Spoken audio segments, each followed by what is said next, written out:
Hello viewers, मेरा नाम है अज़हर नवीद और आपको वेलकम करता हूं अपनी एक और वीडियो पे। थैंक यू सो मच जो हमारे सब्सक्राइबर हैं, जो हमारे व्यूअर्स हैं। और आज के टॉपिक में हम बात करेंगे आज़ाद वीज़ा की प्रॉपर जो रियलिटी है, फोकस नहीं हो पा रहा सही से, जो सब एक्चुअली डिटेल में आपको बता दूं, जो बहुत से लोगों का माइंड में क्वेश्चन है, ताकि अगर कोई उल्टी सीधी बात करे जिसे दुबई के बारे में इतना पता ना हो और कोई आके क्रिटिसाइज़ कर दे कि ये काम गलत है, तो मैं चाह रहा हूँ कि कोई भी जिसकी एजुकेशन की कमी है थोड़ी, वो आपको कहीं मिस गाइड ना कर दे। हाल तो वो हेल्प कर रहा होगा आपकी, बट क्योंकि उससे चीज़ों का पता नहीं है, दुबई में रहा नहीं कभी, तो उन चीज़ों को वो गलत बता सकता है, जिससे आप मिस गाइड हो सकते हो। तो मैं आज आपको टेक्निकली एक चीज़ समझाऊंगा आज़ाद वीज़ा के बारे में कि है क्या, और ये इलीगल है, लीगल है, क्या कहते हैं इसको, और ये क्या है, क्या है सीन नहीं। ठीक है, तो आज की वीडियो शुरू करते हैं।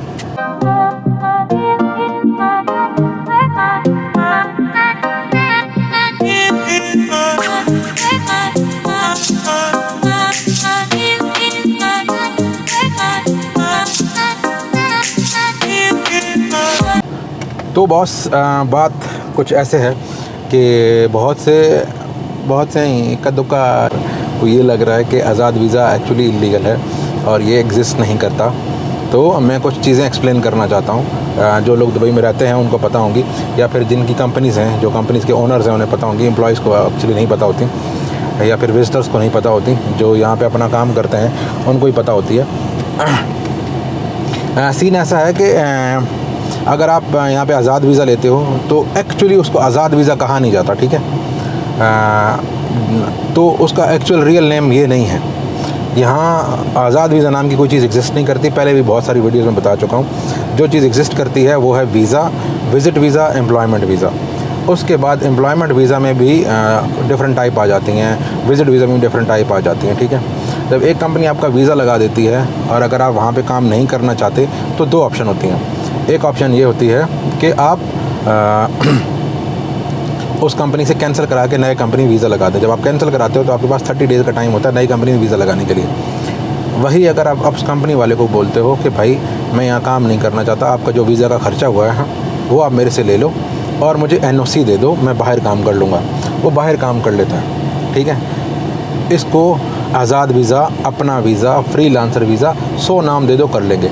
एक्चुअल क्या होता है उसका रियल और ओरिजिनल नेम ये है कि वीज़ा विद ओपन NOC, या फिर visa with no objection certificate from employer. ठीक है, प्रीवियस एम्प्लॉयर्स को बोलते हैं मोस्टली। हमारे पास बहुत सारे लोग आते हैं कंपनी में, हमने बहुत सारी जॉब भी ऑफ़र कर रखी हैं कि जिनके पास आज़ाद वीज़ा है या अपना वीज़ा है वो हमारे पास आए, मैं हम उनकी जॉब करा देंगे। जैसे नून में हम लोग लगा रहे हैं बंदे, तो 2500 सैलरी है। बहुत सारी डिलीवरी की कंपनियां हैं। ऑलमोस्ट 100% मैं कह सकता हूं कि किसी ने भी अपने राइडर्स और अपने डिलीवरी करने वाले बंदे अपने नहीं रखे हुए। सब, इवन KFC जैसी, मैकडोनल्ड जैसी कंपनियां हैं, उनके भी अपने राइडर्स नहीं हैं। वो लोग बाहर से लेती हैं लोग। तो वो लोग क्या करते हैं, बाहर से जिसके पास आज़ाद वीज़ा है वो अपने उस कंपनी में हायर हो जाता है और वो कंपनी का कॉन्ट्रैक्ट दूसरी कंपनी के साथ हो जाता है, वो अपना काम कर रहा होता है। इन शॉर्ट, जिनके पास कम एजुकेशन, उनको ये समझाना चाहता हूँ मेरे भाई कि आज़ाद वीज़ा रियल में एग्जिस्ट नहीं करता। जो उसका टेक्निकली इन्होंने कोई नाम नहीं रखा हुआ, बट आप ले सकते हो अपना वीज़ा जिस पे आप दुबई में रहो और अपना काम करो, अपना लाइसेंस बनाओ, अपनी मर्ज़ी से जियो, अपनी मर्ज़ी सब कुछ करो। उसके लिए आपको वीज़ा की कास्ट पे करनी पड़ती है और कंपनी से NOC लेना पड़ता है कि मैं अपना काम करना चाहता हूँ, मैं इस काम में इंटरेस्टेड नहीं हूँ, ये वो है, वो सब कुछ कर लो। अब बात आ जाते हैं सैलरी के बारे में। एक बंदा क्वेश्चन कर रहा था कि अगर भाई हमारे पास जब आज़ाद वीज़ा है और हम सामने वाली कंपनी में काम करते हैं तो काम करना तो अलाउड नहीं है, क्योंकि हमारे पास इस कंपनी का वीज़ा, आप दूसरी कंपनी में काम नहीं कर सकते हो। और अगर मैं उन्होंने रख भी लिया तो और उसने मुझे सैलरी नहीं देगा तो मैं क्या करूँगा? उसका जवाब मैं आपको दे देता हूँ। जब हम जो बंदा नून कंपनी में लगवाते हैं उसके पास आज़ाद वीज़ा होता है। जैसे मेरी कंपनी का किसी ने वीज़ा लिया, लेकिन उसके बाद उसने NOC लेके नून कंपनी में लग गया as a rider, 2500 salary, 3000 salary पे लग गया। ठीक है, जहाँ पे उसने बाइक चलाना है या गाड़ी चलानी है और लोगों को डिलीवरियाँ देनी है, तो वो अपनी सैलरी कैसे डिमांड करेगा सामने वाली कंपनी से? ये सवाल।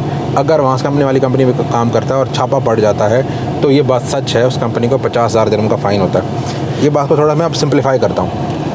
अगर मैं किसी को NOC देता हूँ अपने आज़ाद वीज़ा पे और वो सामने वाली कंपनी में जाता है, वहाँ काम करता है, तो एक चीज़ होती है जो वहाँ पे काम करने वाले हैं या फिर जो क्वेश्चन करने वाले हैं उन लोगों को नहीं पता, वो होती है लेबर कार्ड। जो लेबर कार्ड है सामने वाली कंपनी वो बना देगी, उस पर 400 से 600 का खर्चा आता है, ठीक है। तो एम्प्लॉय यहाँ से शिफ्ट होकर उस कंपनी का लेबर कार्ड पे आ जाता है, तो वो कंपनी के ऑनलाइन सिस्टम में शो कर रहा होता है जिसका लेबर कार्ड उस कंपनी ने बना दिया, उसकी सैलरी पे नहीं करेगी 10 से पहले, तो कंपनी बैन हो जाएगी, कंपनी ब्लॉक हो जाएगी। 100% बता रहा हूँ, उसे कहते हैं WPS से सैलरी पे करना। जैसे नून में अगर कोई बंदे काम कर रहे हैं तो नून कंपनी उन जो लोग उसके पास आज़ाद वीज़ा वाले आए हैं उनका लेबर कार्ड बनाएगी, लेबर कार्ड बना के वो वहाँ पे काम करेंगे, ठीक है। रेजिडेंट और वीज़ा ऑलरेडी उनके पास है, जिसका लेबर कार्ड उनके पास है उसका NOC है, तो नए वाली कंपनी में जाके वो लेबर कार्ड बनवा लेंगे। इसको और सिंप्लीफाई करने के लिए मैं एक और चीज़ आपको समझाता हूँ। किसी भी वीज़ा के 2 हिस्से होते हैं, दो डिपार्टमेंट से वो वीज़ा जो है अप्रूव होता है। पहला होता है लेबर डिपार्टमेंट से, वो कंपनी के पास कोटा होता है, कंपनी लेबर को बोलती है ये बंदा हम रखना चाहते हैं, तो लेबर से उसका अप्रूवल आ जाता है, उसमें लेबर कॉन्ट्रैक्ट बनता है, लेबर कार्ड बनता है, ये और वो सब चीज़ें बनती हैं, ठीक है। वो होता है लेबर कार्ड। उसके बाद हम जाते हैं इमिग्रेशन में, जहाँ से रेजिडेंट वीज़ा मिलता है। एक वीज़ा में हर वीज़ा में 2 ऐसी चीज़ें होती है, ठीक है। एक में डेजिग्नेशन वगैरह सब कुछ लिखा होता है, सब चीज़ें होती हैं, कंपनी की सब चीज़ें होती हैं, उसमें सैलरी वगैरह कॉन्ट्रैक्ट वगैरह लिखा होता है। दूसरा डिपार्टमेंट होता है इमिग्रेशन वाला डिपार्टमेंट, ठीक है। उस यहाँ दुबई में आमिर में उसका वीज़ा वहाँ से आउट होता है, तो रेजिडेंट वीज़ा आपका वहाँ से निकल आता है। जब आप एक कंपनी को छोड़ कर दूसरी कंपनी में जाते हो तो वो सिर्फ आपका लेबर चेंज करती है, और वो भी लेबर का सिर्फ कंपनी नेम चेंज करती है। यहाँ से दूसरी कंपनी में आप शिफ्ट हो रहे हो, वो भी सिर्फ लेबर कार्ड। कंपनी के पास, गवर्नमेंट दुबई के पास ऑलरेडी फ़ीस पहुँची हुई है लेबर की, दुबई के पास पहुँची हुई है ऑलरेडी इमिग्रेशन की फ़ीस 2 साल की। जब तक आपको एम्प्लॉयर कैंसिल नहीं करता वो आपके पास वैलिड रहेंगे। नई कंपनी में आप जाते हो पहले वाली कंपनी का NOC लेकर, ठीक है। तो नई वाली कंपनी आपका इमिग्रेशन रेजिडेंट वीज़ा वैसा ही रहने देगी, आपकी एमिरेट्स ID में कुछ भी चेंज नहीं होगा, आपके जो वीज़ा उसमें कुछ चेंज नहीं होगा, सिर्फ ऑनलाइन चेंजिंग हो जाएगी। आपके जो वहाँ पे लेबर कार्ड इस कंपनी से शिफ्ट होकर दूसरी कंपनी में चला जाएगा, उसकी एक फ़ीस आती है 400 से 600 के बीच में, वो पे करेगा, तो आप लीगली यहाँ पे होंगे। और आप अगर आपको कोई सैलरी नहीं करता, वहाँ के आपका लेबर कार्ड बना हुआ है, तो आप उसको केस उस पर कर सकते हो। एंड आप केस ना भी करो, 10 तारीख तक अगर आपको वो सैलरी पे नहीं करता तो वो कंपनी ऑटोमेटिकली ब्लॉक हो जाएगी। तो ये है जो इन लोगों को नहीं पता कि स्कैम हो गया, ये हो गया, फ्रॉड हो गया, ये हो गया, वैसा हो गया, ऐसा कुछ नहीं है। वजह सिर्फ ये है कि लोगों को इन्फॉर्मेशन प्रॉपर नहीं है, हेल्प करने के चक्कर में वो मिसगाइड कर रहे हैं, ठीक है। ये रियलिटी है। अब आप ये जो बातें कर रहे हैं कि ये ऐसा हो गया, वो आप उन लोगों से बात करें, उनसे पूछें कि सर आपको लेबर कार्ड का पता है कि एक कंपनी से दूसरी कंपनी में चेंज हो जाता है।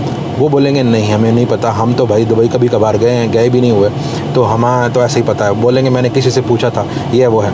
हमारी जो कंपनी है Raptor I accounting and book keeping services, हम उसमें PRO सर्विसेज देते हैं। तो हम बहुत सारी कंपनियों के ये काम करते हैं खुद, हमारे कॉन्ट्रैक्ट हैं ईयरली, जिनके हम कंपनियों की ये सब के सब काम कर रहे हैं। जहां अगर उनके पास कोई आज़ाद वीज़ा वाला आता है, उसको NOC के साथ उस कंपनी का हम लेबर कार्ड इस कंपनी की दूसरी कंपनी में चेंज करते हैं, ठीक है। यहाँ अरबी में उसे इंतकाल कहते हैं, लेबर कार्ड का इंतकाल हो जाता है इस कंपनी से दूसरी कंपनी में। तो ये कोई इतना सीरियस इशू नहीं है। और उस लेबर कार्ड पे अगर वो कंपनी आपको कैंसिल कर देती है फिर भी बैन नहीं आता, क्योंकि आपने ऑलरेडी लेबर फीस में फ़ी पे की हुई है और आप वहाँ पे वैलिड हैं। ऐसा कोई चक्कर नहीं है कि ये हो जाता है वो हो जाता है। तो एक और ये बात थी कि अगर हम वहाँ पे आते हैं, हम लोन लेते हैं, तो एक भाई ने एक वीडियो बनाई, इस पर पूरी वीडियो पे पूरा सब कुछ शेयर कर रखा है, प्रॉपर स्कैम का पूरा प्लान शेयर किया हुआ है भाई, पूरा प्लान। मतलब कि अगर किसी के माइंड में नहीं है ना तो वो भी कर सकता है कि ऐसे ऐसे स्कैम कर सकते हैं। स्कैम का पूरा आइडिया शेयर किया गया है कि आप दुबई में आएँ, आप 7 महीने किसी को बोलें आपकी सैलरी डालने के लिए, वो आपकी 7 महीने सैलरी डालेगा। सैलरी डालने के बाद यूँ 1 लाख का लोन निकल आता है, फिर उसके बाद वो सारा का सारा लोन आपका एम्प्लॉयर खा जाएगा और आपको कुछ नहीं बचेगा। मैं उसके स्कैम की थोड़ी सी करेक्शन कर दूँ कि हम यहाँ पे हैं, हम डेली स्टोरियाँ सुनते हैं, हमें पता है किसी के बैंक अकाउंट से दूसरा बंदा पैसे नहीं निकाल सकता, ठीक है। इवन अगर आपका सगा भाई भी है तो आपके अकाउंट से वो पेमेंट नहीं निकाल सकता। अगर लोन आता भी है, पहली बात है तो मैं इस चीज़ के ख़िलाफ़ हूँ, हम नहीं कर रहे हैं, ना किसी को इस बारे में गाइडेंस किसी को चाहिए होती है तो कर देते हैं, क्योंकि हमारी कंपनी इस चीज़ की है तो हम गाइडेंस कर देते हैं। बट मैं आपको बता दूं, अगर आप किसी से लोन निकलवाते भी हैं, वो जितना भी शाना हो जाए वो आपके अकाउंट से पैसे नहीं निकाल सकता, क्योंकि जो लोन की पेमेंट है वो आपके अकाउंट में आती है, किसी और के अकाउंट में नहीं आती। मैं भी फ़र्ज़ करते हैं, रियलिटी की बात नहीं करते, फ़र्ज़ करते हैं, ठीक है, सिर्फ गाइडेंस के लिए कि मैं भी अगर आपका लोन निकालता हूँ, चाहे मैं आपसे जो कुछ मर्ज़ी लिखवा लूँ, जो मर्ज़ी कर रहा हूँ, जो लोन की पेमेंट है वो आपके अकाउंट में आएगी, मेरे अकाउंट में नहीं आएगी। ठीक है, तो ये वाले हैं वो आपको गाइड कर रहे हैं कि दुबई के सिस्टम में ऐसे है, दुबई का ये है, दुबई का वैसे है। और भाई 2 विज़िट करने से ना आपको दुबई की सिस्टम की समझ नहीं आती। ठीक है, आप बाकी अगर किसी का और सवाल है तो हमसे आप आके बात कर लें। जहाँ तक बात है बाकी स्कैम्स की, वो दुबई में बड़े बड़े स्कैम होते हैं, बहुत बड़े बड़े स्कैम होते हैं। मैंने देखा रोड पे फिरने वालों को बिलियनियर बनते देखा, रोल्स राइस में घूमते देखा। ठीक है, यहाँ बड़े बड़े जुए भी होते हैं, रोल्स राइस वाले अगले दिन रोड पे बैठे होते हैं, उनका ये हाल भी होता है, दारू पी के पैसे उड़ा दिए किसी लड़की पे, ऐसा कर दिया वैसा कर दिया, वो सब सीन भी होते हैं। ठीक है, तो वो सब सीन भी होते हैं, वो सब चीज़ें भी होती हैं। हमारा मकसद सिर्फ गाइड करना है। आज़ाद वीज़ा बेसिकली नहीं होता, ये बात सच है। सऊदी में उसको आज़ाद वीज़ा कहते हैं, उसे कहते कहते ये नाम बन गया है कि ठीक है आज़ाद visa. Basically visa with company NOC होता है, ये है, नो ऑब्जेक्शन सर्टिफिकेट होता है ओनर की तरफ से, जो कि हम खुद हैं अपनी कंपनियों के। NOC आपको दे दिया जाता है कि आप बाहर जाके काम कर सकते हैं, आपको इजाज़त है। ये है टेक्निकल और लीगल टर्म। किसी को ये कहना कि मैं तुम्हें आज़ाद वीज़ा दूंगा, ठीक है तुम जाके बाहर इधर जाके काम कर लेना, ये गैर अखलाकी बात है। ठीक है, कि इस तरह करें, क्योंकि जब लोगों का पास आज़ाद वीज़ा होता है, वो दूसरी कंपनी में काम करते हैं, तो वो सामने कंपनी वाला उनको बैन नहीं कर सकता, उनको दबा नहीं सकता, उनको डरा नहीं सकता, उनका पासपोर्ट अपने पास नहीं रख सकता, कुछ कर नहीं सकता। तो ऐसा है, क्योंकि वो चाहता है कि उसकी कंपनी का ही वीज़ा लगे और लड़के पे उसका कंट्रोल रहे। अगर वो इधर उधर घूमने की बात करे तो फ़ौरन उसको बैन लगा के उधर ही उधर ठोक दे, 1 साल का बैन लग गया, 2 साल का बैन लग गया, वो सारी की सारी चीज़ें उधर ही हो जाएँ। ठीक है, तो इसलिए ये सब कुछ होता है। बाकी आपको अगर कोई और गाइडेंस चाहिए तो नीचे नंबर दिए गए हैं, सबसे आप उनसे जाके बात कर सकते हैं। और अगर कोई आपसे कोई इस तरह के सवाल करे तो भाई लिंक भेज दीजिएगा, जवाब देना हमारा काम है। और अगर कोई आके ला देखना चाहता है तो दुबई में आके पता कर सकता है, पूछ सकता है।